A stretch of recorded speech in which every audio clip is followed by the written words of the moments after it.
welcome everybody. Je me représente, je m'appelle Alain Brideau, je suis président de la Fédération canadienne des coopératives de travail. On a une journée chargée. Ce matin, en plénière, nous allons faire un état de la situation des coopératives de travail en Amérique du Nord, un peu l'histoire, les enjeux, les contemporains, les défis. Pour chaque réseau, on a 5 présentations en 1h30. Je donnerai un quart d'heure pour la présentation de la Fédération canadienne, un quart d'heure pour la présentation de la Fédération américaine, et 10 minutes pour les présentations des 3 fédérations du Québec. Et pour que ça soit bien respecté, j'ai une cloche. 1 minute avant la fin, quand la cloche sonnera, vous avez 1 minute pour finir. Malheureusement, je n'ai pas de moyen de couper le micro, mais il va falloir que je le fasse. Ça va? Peux-tu aviser 2 minutes avant la fin, parce qu'il y a 1 minute pour passer. Oh, ok, 2 minutes avant la fin. Ça vous va? Bon, à la fin de la plénière, je vous expliquerai où sont les ateliers. On va commencer tout de suite. Donc, on va commencer par ma directrice générale, qui va nous faire un portrait de la situation au Canada, Adèle Corcoran.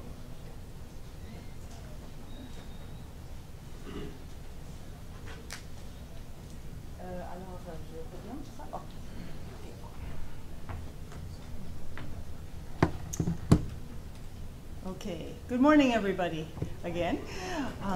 I see everything, the furniture has been rearranged since we were here, so I felt a little bit confused. If those of you who are used to the old system, the steps are on this side, over here.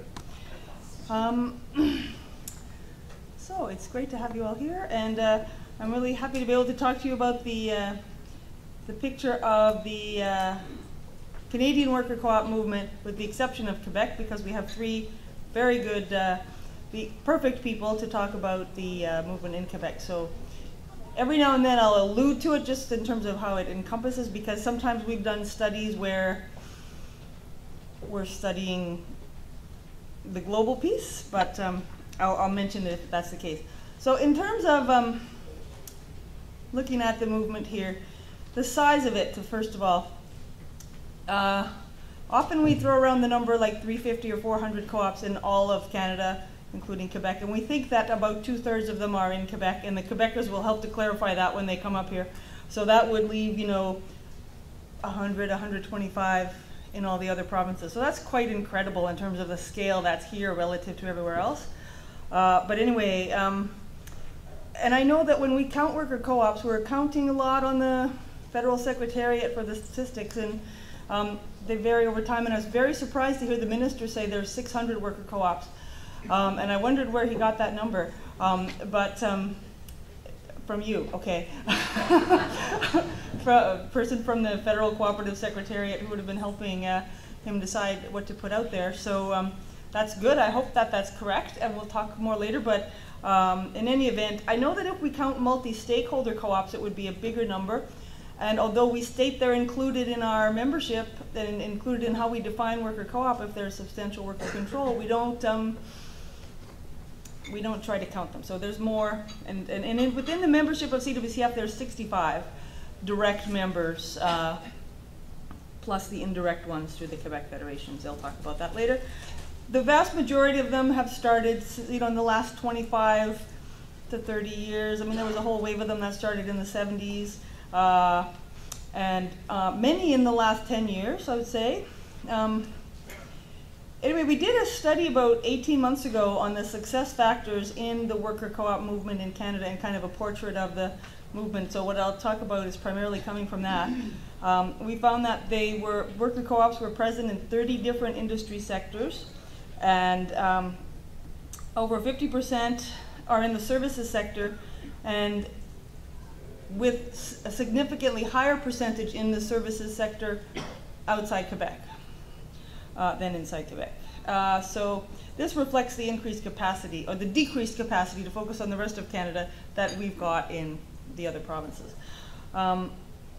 So people generally have a hard time to getting into capital-intensive enterprise because they have a hard time getting friendly capital. And that's in part how they end up in services sector. So one important thing that came out of our research, which we weren't actually expecting to find necessarily going in, but it's that for many co-ops, the initiative of the founders is very much values-based. They're not generally business people. They generally don't have a business background. Some do, of course, but so it's very much sort of social and environmental values-driven phenomenon. So because of the lack of business background, it's very important that there be good opportunity for learning around all the aspects of running a business, since that's obviously a key element, unless you're in social services. And there's some worker co-ops out there that have a contract with a government entity, and that's, you know, essentially what they're doing, like the multicultural health brokers in Edmonton. But generally speaking, I mean, you still need the business piece. So in terms of the success factors in particular that we found in the study, there were 5 in the rest of Canada co-ops. The ROC, we abbreviate that the ROC, or sometimes we do, ROC, rest of Canada. So in the co-ops in the ROC, we found there's a few factors. Okay, one is that there's as I mentioned, there's highly motivated, as you know, you need a lot of motivation, and values-based founders.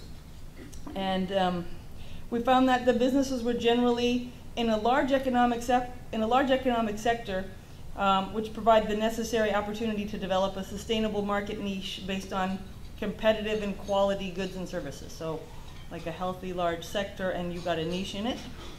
And again, third, a learning capacity and culture within the organization, so respecting the co-op principle on education and really living that. And fourth, there being availability of technical and industry resources to assist with all the challenges of business and cooperative development and training. So that can be networking within a federation, or being involved in a provincial association, or access to some sort of development support resource group or what have you. And lastly, access to sufficient capital and being creative in financing, including a lot of member sweat equity. I mean, we definitely found there was a lot of member sweat equity, right, which you would know. But and you know, one thing I didn't put in those points there, but I mean, one thing we found is there's a lot of challenge in terms of people making a living wage in worker co-ops in the rest of Canada. Yes, there are some that is definitely the case, but in others, you know, people are really struggling that way to pay themselves fair wages. As far as the current context of the worker co-op movement in the rest of Canada, or it's really hard for me not to include everything, but anyway, I think this is true all over the world, and it certainly applies for us, is that I think all the stars are aligned for the worker co-op movement, because there's an economic and financial crisis that's in the streets. I mean, Occupy Wall Street, soon to be Occupy Montreal, Quebec City, Toronto, Vancouver, tomorrow, right? So that's there. People are getting it. They're talking about, you know, this is because of corporate greed and inequality in the economy.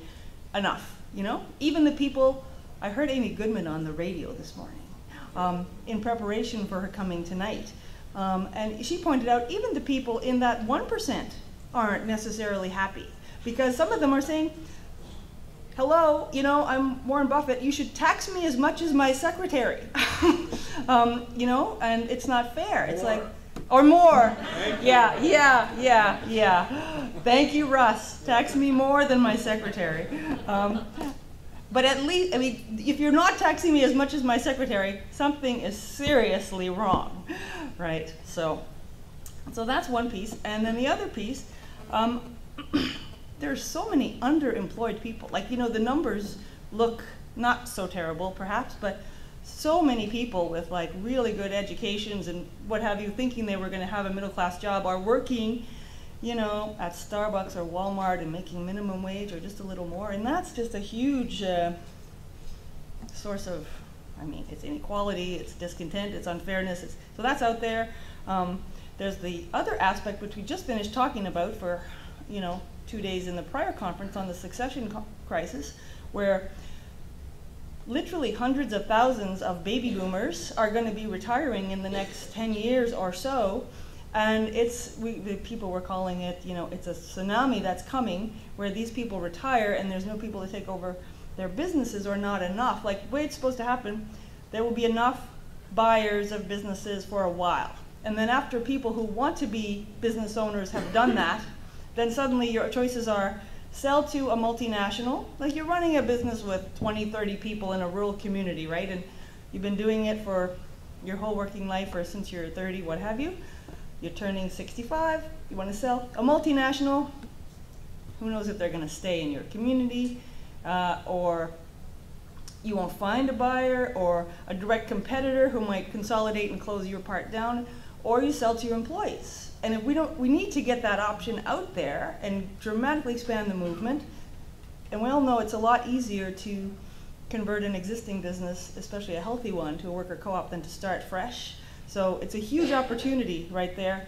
The International Year of Co-ops starting, well, we consider it starting now because this conference is really a major launching pad for the worker co-op movement as part of the Year of Co-ops, including the Declaration on Public Policy. So, you know, that's also a huge opportunity to get out there and promote. The whole sector is going to be promoting the co-op model and the values of it, which people are actually looking for right now because of what's going on. We should probably look at taking, you know, all the booths we have here and getting some of the young activists to come with us and go down to Wall Street with them and say, here's our part of, you know, you've got sort of figured out what the problem is, and here is what one of the solutions is that, you know, we need to talk about together, but to figure out how to get in front of those people. And that's one of the things we've been talking about, and of course do it on all shoestring resources. But through experience of doing stuff on shoestring resources, we've gotten fairly good at it. Actually, that's, I would say. Then the other piece is the fact of having the movement aligned in North America and having all the federations coming together. For all of us, it creates a big opportunity to, you know, both promote the message and share best practices. And, you know, the more we can get some resources for translating documents across, like, there's so much resource developed in Quebec that if we can just get, I'm looking at the federal people over there who could possibly even help us do that, you know, to have resources that would help us to get those well thought out documents into English, then they're so useful in all the rest of North America, not just the rest of Canada. So those are some of the things going on, a little bit of the history, and a little bit of the opportunity, which is absolutely huge right now, and we have to seize it. So I think that's where we're located, and I stayed under time. And I was trying to do that because I think some of us have heard from a lot of speakers, and we maybe would rather ask questions and talk. So, thank you. Merci.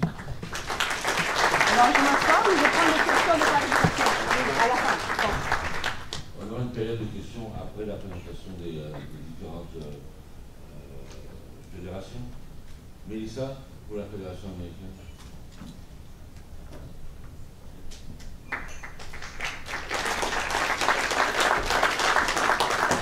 Mélissa est la directrice générale de la Fédération américaine.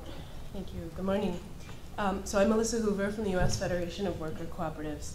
I'm going to echo a lot of what Hazel said about values-based businesses and the size of our movement and the sort of nature of worker cooperatives, and the fact that I too think the stars are aligned for some growth right now.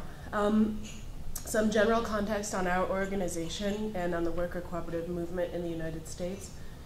The U.S. Federation was founded in 2004 at a conference that came out of years of regional organizing, which itself came out of a new generation of cooperative development that was to a great extent funded and supported by the cooperatives that had existed since the 1970s.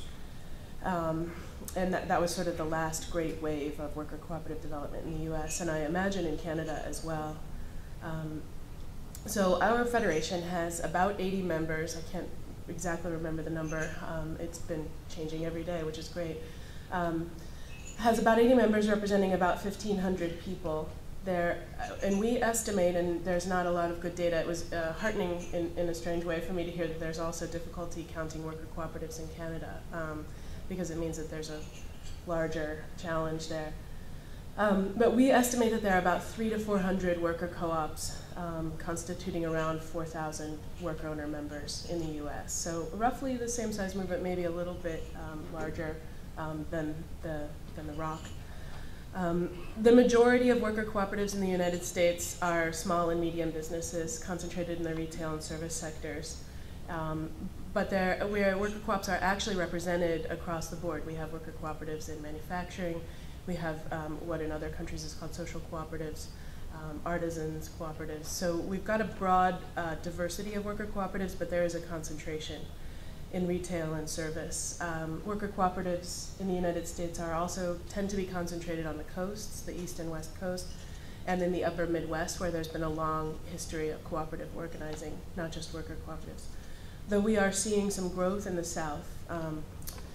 And typically worker cooperatives tend to be in more liberal and progressive areas geographically. That hasn't always been the case, but it is right now. And something that is probably not unique to the United States. Once there's a critical mass of worker cooperatives in a geographic area, we see a real momentum sort of take off because of the infrastructure and support and awareness of the model. So we have these clusters sort of throughout the country of worker cooperatives. The history of cooperatives in the US, just to return a little bit to that last great wave, in the 70s there was this explosion of collectives and cooperatives, sort of countercultural organizing energy and alternative economic organizing energy, sometimes together, sometimes not the same.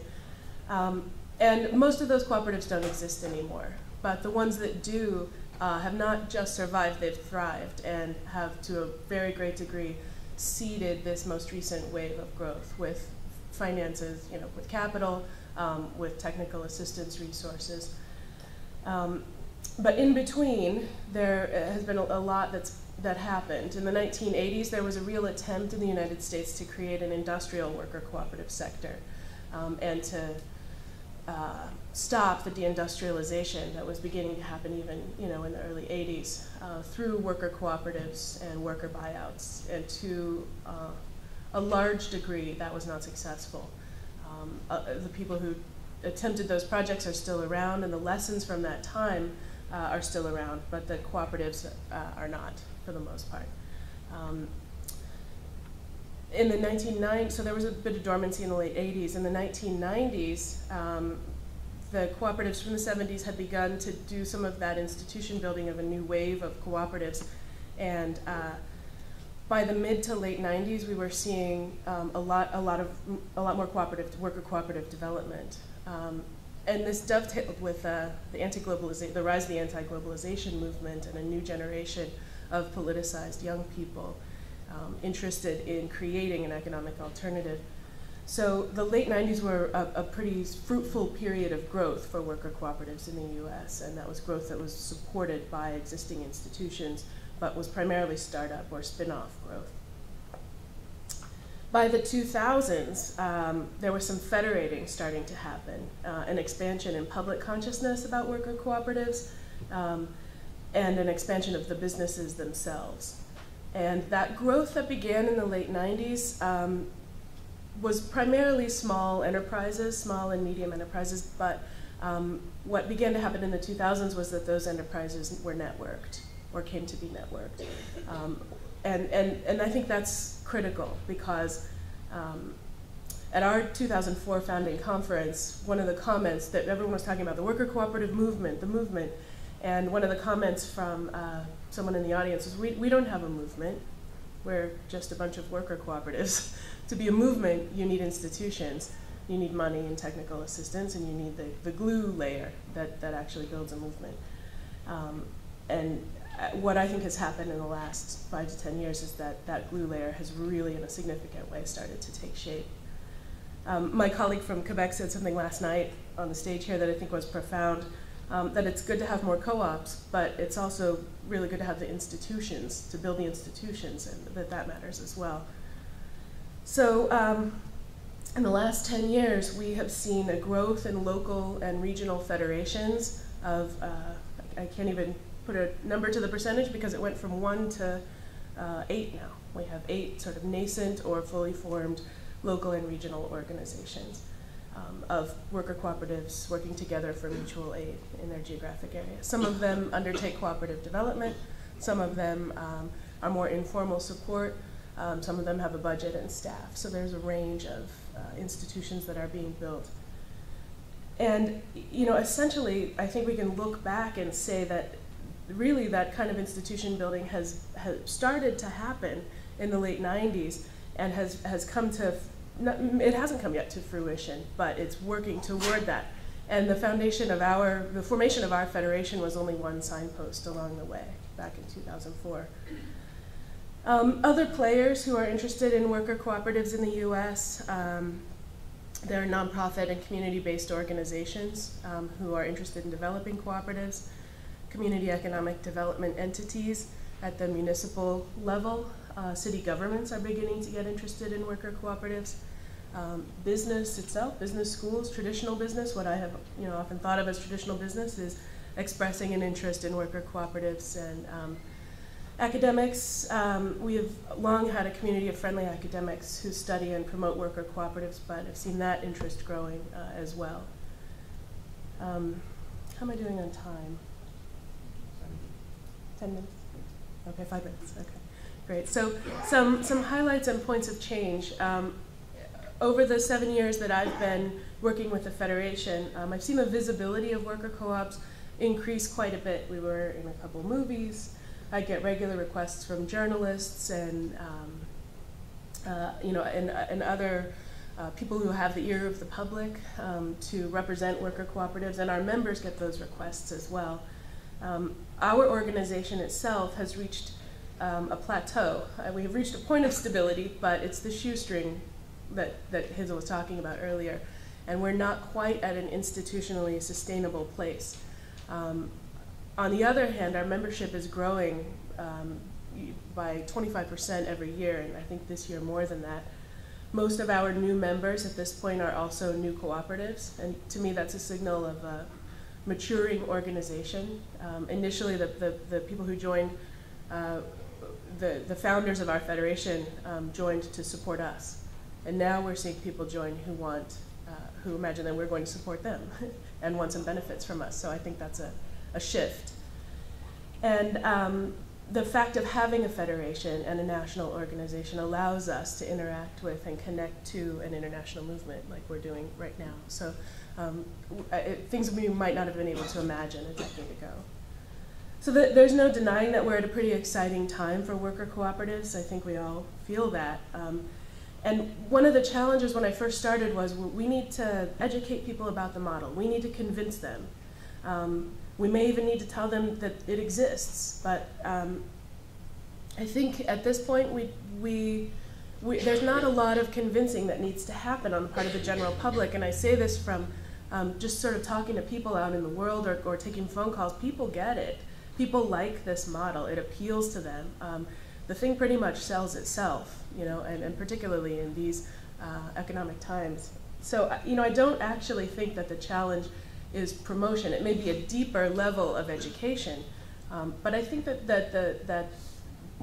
that's an entirely different challenge than sort of general public awareness about worker cooperatives. Other things that I think are happening and other challenges that come out of the recent developments in the US is that I do think we're on the verge of some sort of explosion in public consciousness. The challenge will be whether that's matched by resources and expertise to do something with it. And there's a diversity of people interested in the model and a diversity of visions for what a worker cooperative is and can do. So for us, I think I see 3 sort of main challenges that I'm interested in addressing. One is growth. What does it mean to level up our movement? How do we deal with it when people do finally pay attention to us? For years, what an awesome model we have. If only people would pay attention. Well, they're paying attention now. So how are we ready for that? How are we going to deal with it? Pardon me. The second challenge is to develop resources for internal sustainability. Bruno's comment about business consolidation really rang true with me last night. Federation is important in building those institutions, but building the economic linkages to actually create a sustainable and strong alternative economy is, I think, critical, figuring out how to do that. And not being afraid of the growth that is, inherent in that project. We need to get off the shoestring, I think. We've gotten comfortable on the shoestring. It's what we know, it's what we're familiar with. But I think we need to push ourselves to a higher level of resources. One more, thank you. It's really important. So the last challenge, I think, is, and this may be unique to the US, I'm interested in hearing from the group assembled here whether you all face this problem as well. One of our challenges, I think, is to foreground worker cooperators in the conversation about cooperative development. There are, as I said, a lot of entities interested in cooperatives and developing worker cooperatives. But to keep workers and our experience and our values in the game and in the conversation guiding worker cooperative development will, I think, be critical as we deal with the increased public and institutional interest in the cooperative model. And that's something I see as a key mission of the U.S. Federation of Worker Cooperatives. So I'll leave it there. Thank you.